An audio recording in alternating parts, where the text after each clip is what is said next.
This is Scaling Multifamily Portfolios, a weekly podcast where we study landlords that started from scratch and scaled to hundreds of units here in New England. We'll go over documents in the public record and figure out when they started, how much they started with, how many units they currently have, and what tools they used to scale up. I'm your host, Miguel Menchu, and here's this week's episode.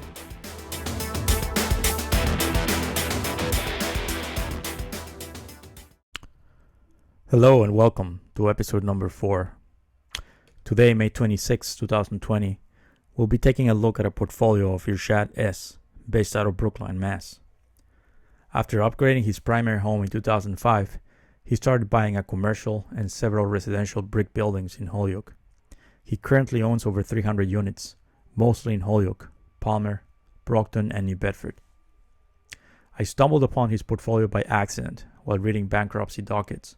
He no longer owns this building, 510 Southbridge Street in Holyoke, but the new owner, to whom he sold it for $1 million in 2018, has filed for bankruptcy. This is the notice of intent to sell it, and it shows there's a high bid of $350,000 by someone from Weymouth. The auction will take place 2 days from now, on May 28th, 2020. This portfolio piqued my curiosity because of its size and its location. I put in a lot of work, going over 100 documents and cross-referencing over 14 LLCs. I hope you find it informative. So let's get to it.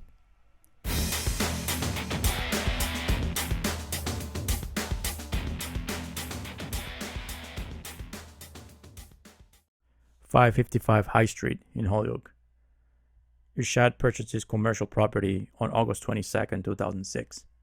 He paid $334,000 and put down $59,000. Here's the deed, showing purchase price of $344,000 and the meets and bounds description.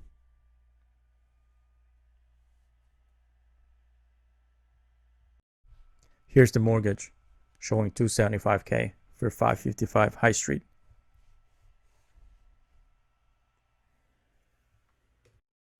And here's the assignment of leases.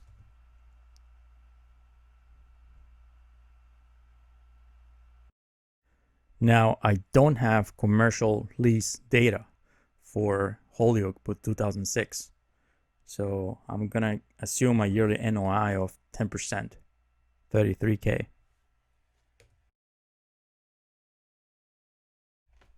I did take a look at transactions involving his primary residence before he purchased 555 High Street in 2006.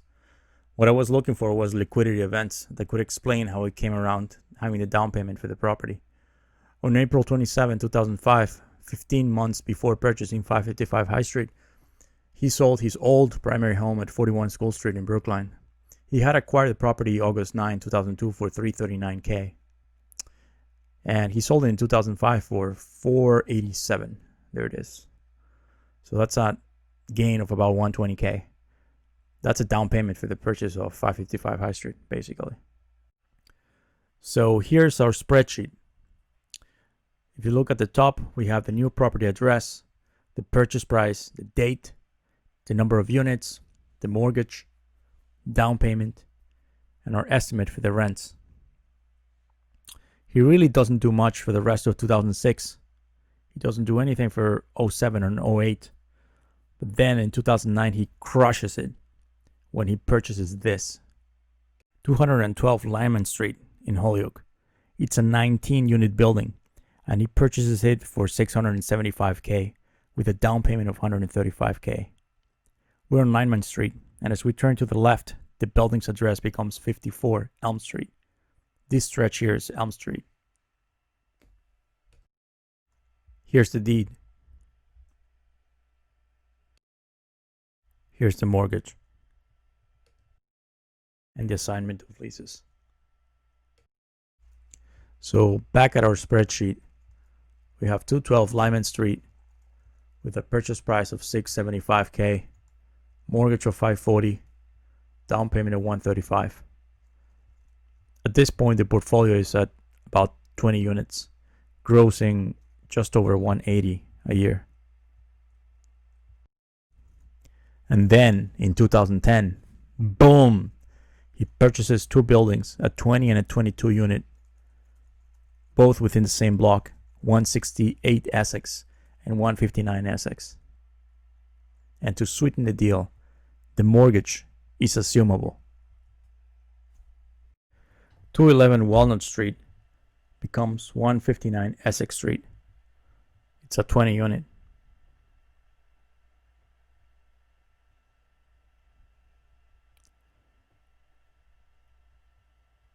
And this building, this one, 168 Essex Street, becomes 214 Pine Street, a 22 unit.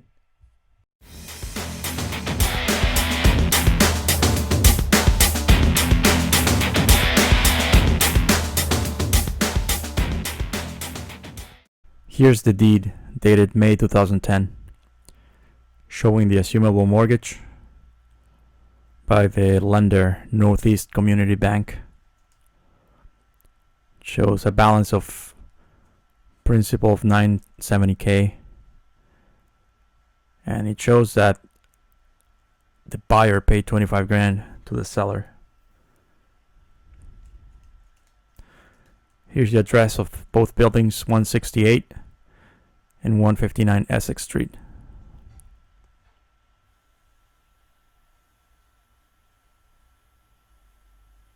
And here's the original mortgage dated November 2005. That's the lender, Fourth Federal Savings Bank, 1.05. And it's actually due in about 6 months from now, November 1st, 2020.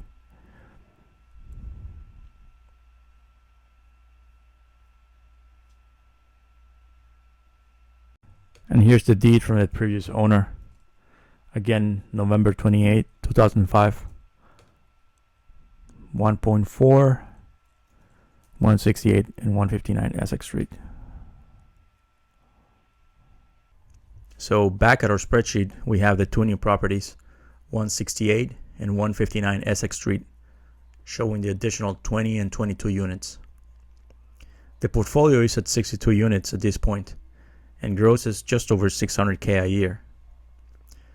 In terms of growth, it doesn't look like a significant amount of capital was needed to grow the portfolio this far. Earlier in the video, we saw how, after selling his old primary home on School Street in Brookline, Irshad netted just over $120K. Half of that was a down payment for 555 High Street, and the other half, combined with the rents from 2007 and 2008, could have put him very close to having the down payment for 216 Lyman Street. From there on, the $25K needed to assume the mortgage for the buildings on Essex Street could have also come from the rents. Later that year, in October, Irshad sells 555 High Street, the commercial building that housed Family Dollar. Just before selling it, he puts that into a new LLC. This is a certificate of incorporation. And that's a quitclaim deed. It's really just transferring for $1 into a new LLC.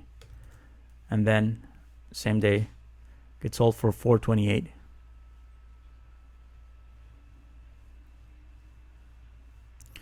Now, he had purchased the property in 2006 for $334.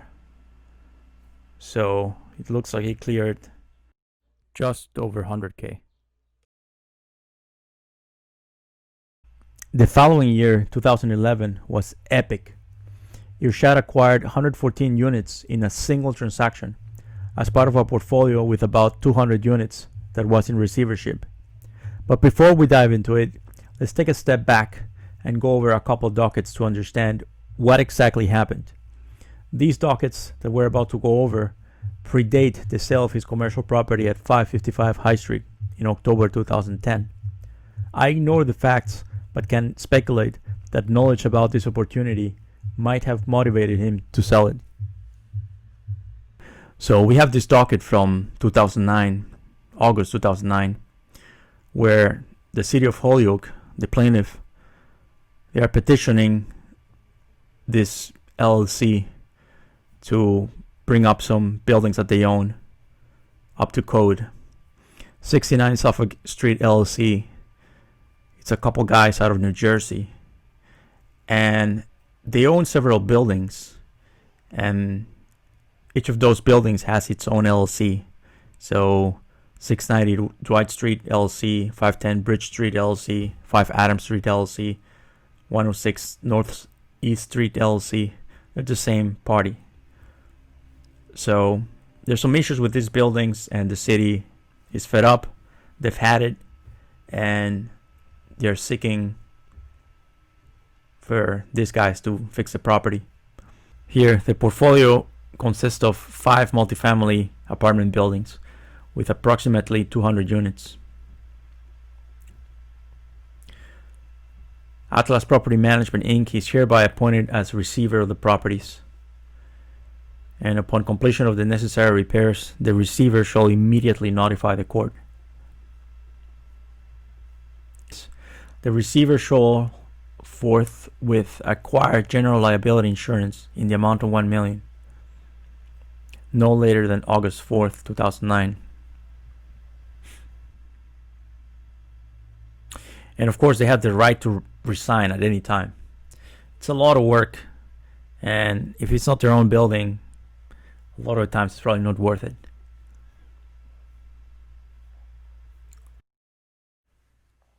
So the 5 properties are this: 69 Suffolk Street, 70 units. 690 Dwight Street, 49 units. 510 Southbridge, also known as 2729 Cabot Street, 25 units.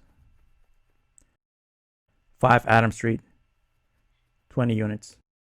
106 Northeast Street, about 30 units.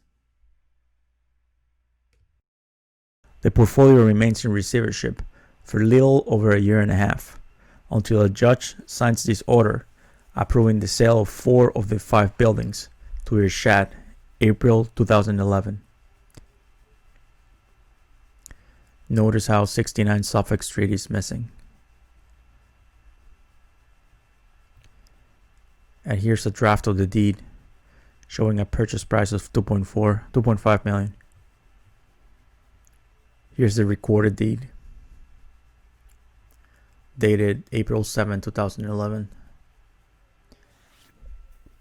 And it's signed by the manager and owner of the management company, Ilya. Now, 69 Suffolk Street eventually ends up getting sold 2 years later to Palladium Holdings LLC. Here's a record from the secretary.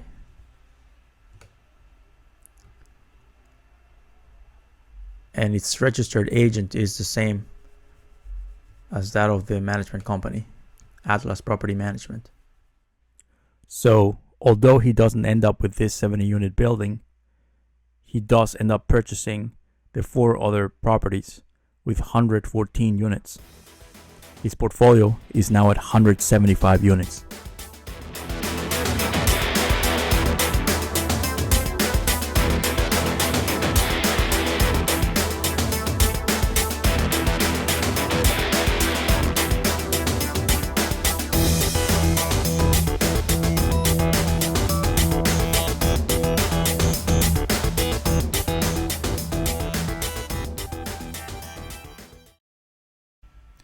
So once again, we have here the deed showing a sale price for 2.5 million for the 5 properties: 690 Dwight Street, 510 Southbridge Street, 5 Adams, and 106 Northeast Street.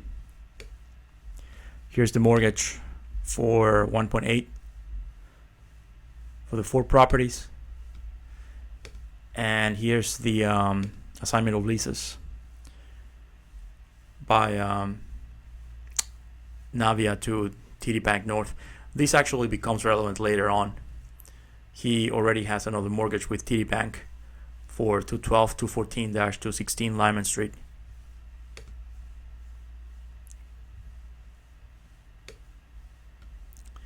And right after recording that, we have a second mortgage. some sort of mezzanine financing for $325K to Western Mass Funding Corp. To be able to come up with the $600K down payment needed to purchase a portfolio, Irshad had at least three sources of funds available. Number one, there's $100K he cleared from the sale of 555 High Street. Number two, there's the mezzanine financing for $300K, $325, recorded in second position against the four properties. And number three, there's a second mortgage that had been taken out on his primary property back in 2005 for $250K. This predates the 2008 crisis, when many banks offered 100% financing. The following year, 2012, Irshad purchases 340 Appleton Street. It's a 6-unit, and he purchases that for $100K cash. Here's the deed showing purchase price for $108. And here's the tax card showing it's a 6-unit.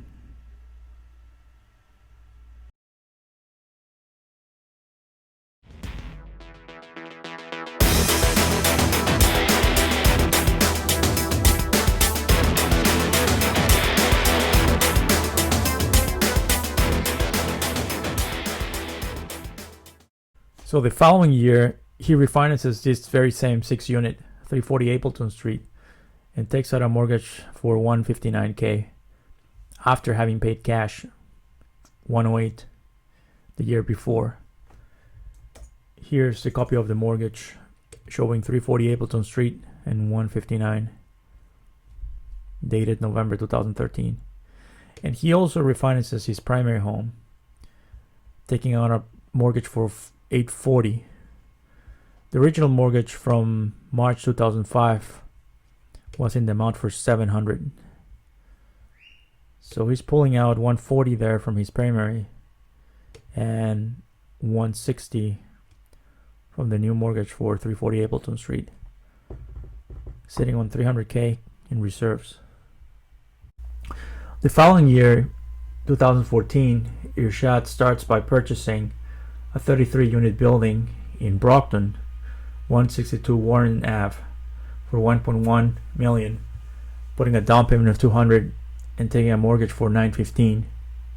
His actual mortgage is less; it's about $800, but then he takes two small mortgages in second and third position as owner financing for $30 and $50K. Here's a tax card showing it's a 33-unit. And it's identified as a rooming house. Here's the deed showing 162 Warren Ave, purchase price of $1.1. Here's the mortgage showing $835. Here's the assignment of leases and rents. And here's the first mortgage to Jane for $30K, one of the previous owners. And another mortgage, third mortgage to Bruce for $50K. At this point, the portfolio is at 214 units and grossing just over $2 million a year.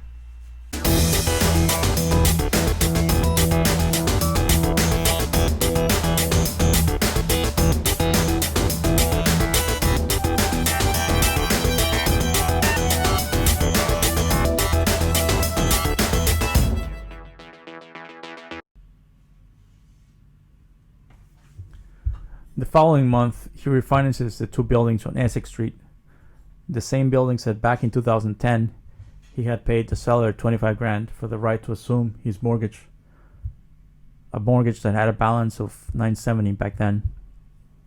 So where this building's 168 on the right and 159 on the left. Here's the mortgage for 1.09. So with this, he pays off the mortgage he assumed, which probably had a balance of about 970. So he's clearing about 120-ish. And here's the discharge of the mortgage. Fourth Federal Savings Bank, already assigned to Northeast Community Bank. Then, in March 2014, unfortunately, the portfolio sees its first fire. 690 Dwight Street, that beautiful 49-unit building that Irshad had purchased from the city of Holyoke as part of that portfolio in receivership, suffers a fire. Fortunately, all residents, including 16 children, escaped safely. According to the fire lieutenant, 690 Dwight Street should be salvageable. And firefighters from South Hadley, East Hampton, Chicopee, and West Springfield also came to the rescue. Then we learned from the article that power to all 49 units is served by just 1 meter, and the building is assessed at $1.2 million. That's tax assessment, not market value. We have some pictures here from the article showing the fire.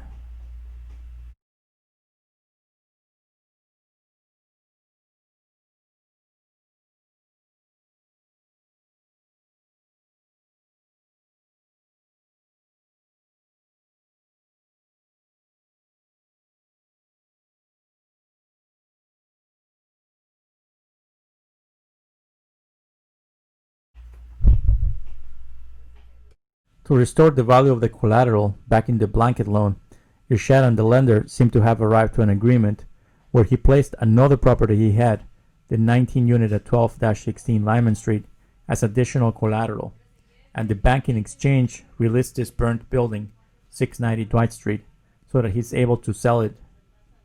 Both mortgages, this blanket loan as well as the mortgage for the Lyman Street property, are with the same lender, TD Bank. First, he puts 212-216 Lyman Street into a different LLC. Here's the deed. And the certificate. Then, the blanket loan for $1.8 million from 2011 gets amended to also include 212-216 Lyman Street as collateral. And then, a partial release follows, removing 690 Dwight Street, the 49-unit building that burned.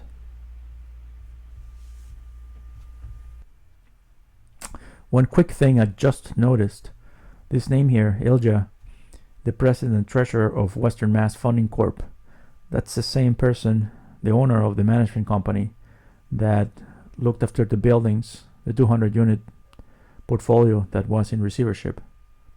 So I think there might be an interesting story here about how Irshad acquired that second mortgage. The following year, 2015, it's a great year. Irshad purchases 120 units in 4 transactions. He purchases first 224-226 Lyman Street, which is a 12-unit building, for $342K, putting down $69K, and taking a mortgage for $273. Here's the deed, showing $342 and the address of the building. Here's the certificate, and here's the mortgage, $273. Here's 224-226 Lyman Street, the new 12-unit he purchases for $342K.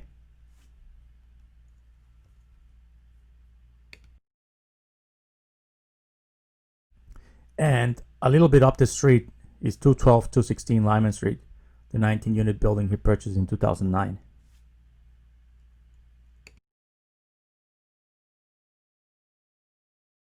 Then the following month, on March 11, he purchases 2024-2036 Riverdale Street in West Springfield, a 49-unit building.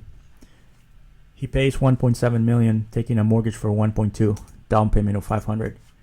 Here's the deed, showing sale price of $1.7, the address. Here's the mortgage, showing $1.7 and the address. And here's the assignment of leases.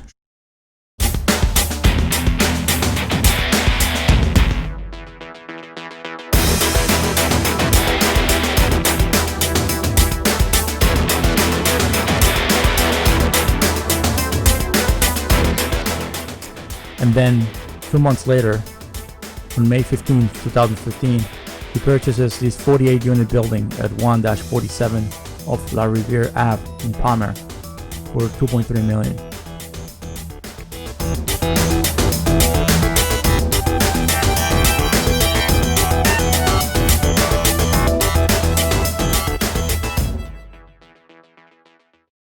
So here's the deed showing sale price for 2.3, and here's the assignment of rents. Now, to purchase these last 3 buildings, he had to come up with a down payment just over $1 million. At this point, actually at the beginning of the year, he was at 161 units, grossing about 1.5 million. So that, in conjunction with this, the fact that he took a second mortgage on his home in 2014 for 193, that could explain some of this firepower. And he is shooting it all. Then a couple months later, in June, he sells 690 Dwight Street for 75 grand. That's this 49 unit building that burned, which he had originally acquired as part of those 114 units in Holyoke. And after getting the 75K, he goes and he purchases this, colored in blue, 172-184 High Street in Clinton. It's a property in foreclosure. It's an 11 unit property, mixed use, and he purchases that for $600,000 with a mortgage of $480, down payment $120.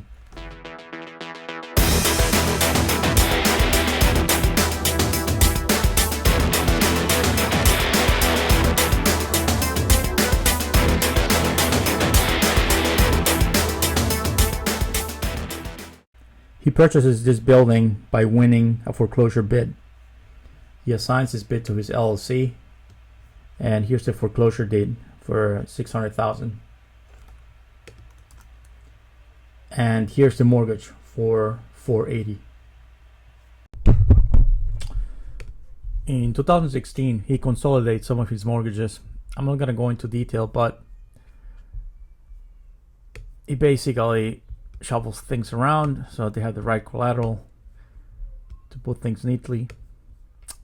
And then one thing that he does do differently is that he actually tries his hand at flipping. He purchased of this property in foreclosure for $125K, 153 Wood Street in Middleborough. It's a small house. I think it's January 29, and he sells that a few months later, like in November.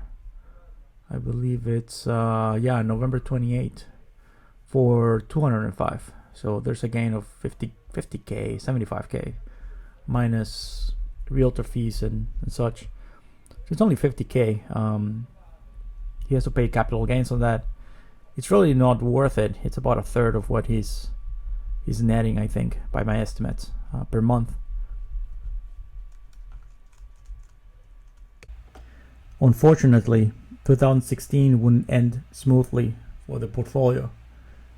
There was a second fire, this time at 106 Northeast Street in Holyoke. Here's the article. A 2-year-old little girl had to be thrown from a 3rd floor. And it looks like she survived, but unfortunately there were 3 casualties. Killed in the fire were Maria Cartagena, 48, and Jorge Munoz, 55, both of Holyoke, and Trevor Watley, 34, of East Hampton.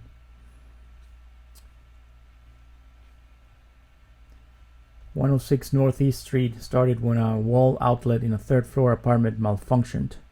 The building did not have a sprinkler system, but under state law it was not required to have one. Officials also determined that the building's alarm system lost the connection to its monitoring company about 32 hours before the fire. So when the fire broke out, alarms sounded in the building, but no signal went out to the monitoring company. According to the State Fire Marshal's office, the monitoring company made repeated attempts to contact Works Management Services after the problem was detected at 11:47 p.m.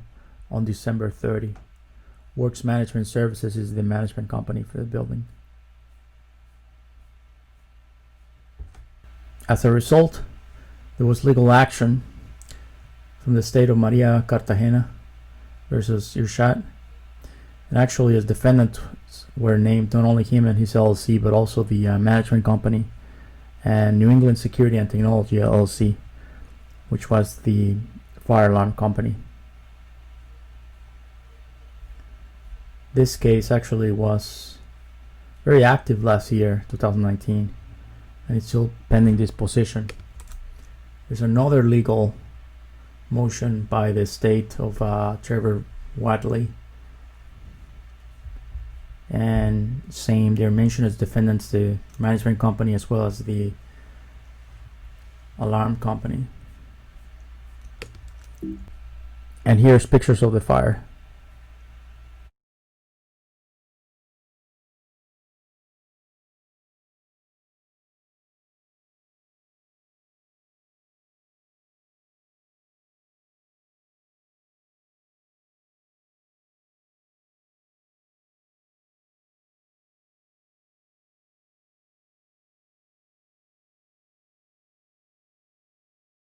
In 2016, he consolidated some of his mortgages. I'm not going to go into detail, but he basically shuffles things around so they have the right collateral to put things neatly. And then one thing that he does do differently is that he actually tries his hand at flipping. He purchased of this property in foreclosure for $125K. 153 Wood Street in Middleborough. It's a small house. I think it's January 29, and he sells that a few months later, like in November. I believe it's November 28 for 205. So there's a gain of 50K, 75K minus realtor fees and such. So it's only 50K. He has to pay capital gains on that. It's really not worth it. It's about a third of what he's netting, I think, by my estimates, per month. Then the following year, in February 2017, he purchases 490 Main Street in Sturbridge. $3.3 million acquisition price, 2.7 mortgage, 577K down payment.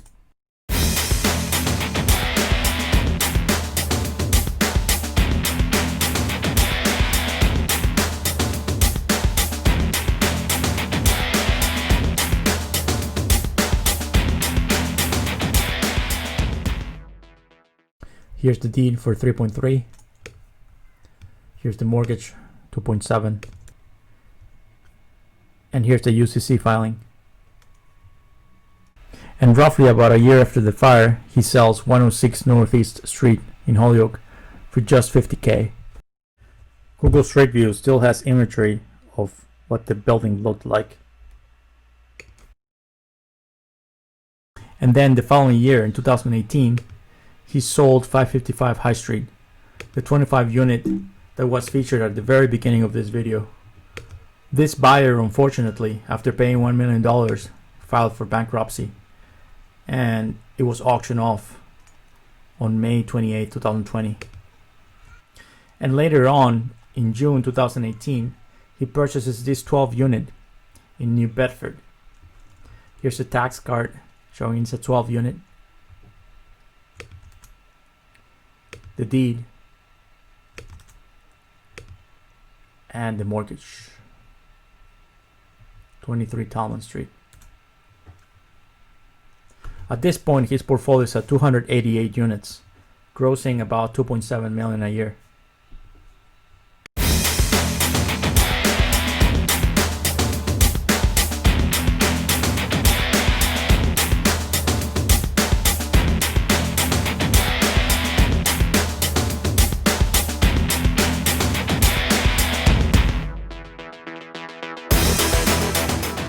We've reached the end of this week's episode number 4. We looked at the multifamily portfolio of Irshad S out of Brookline, Mass, and saw how he grew to just under 300 units after starting with a down payment of just $60K for 555 High Street 14 years ago in 2006. Next week, we'll study the portfolio of a landlord out of Worcester, Mass. Mr. Leonard built a comparable portfolio of 200 plus units.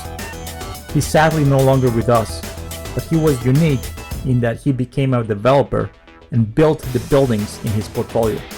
Until next week, for Scaling Multifamily Portfolios, I'm Miguel Menchu, signing off.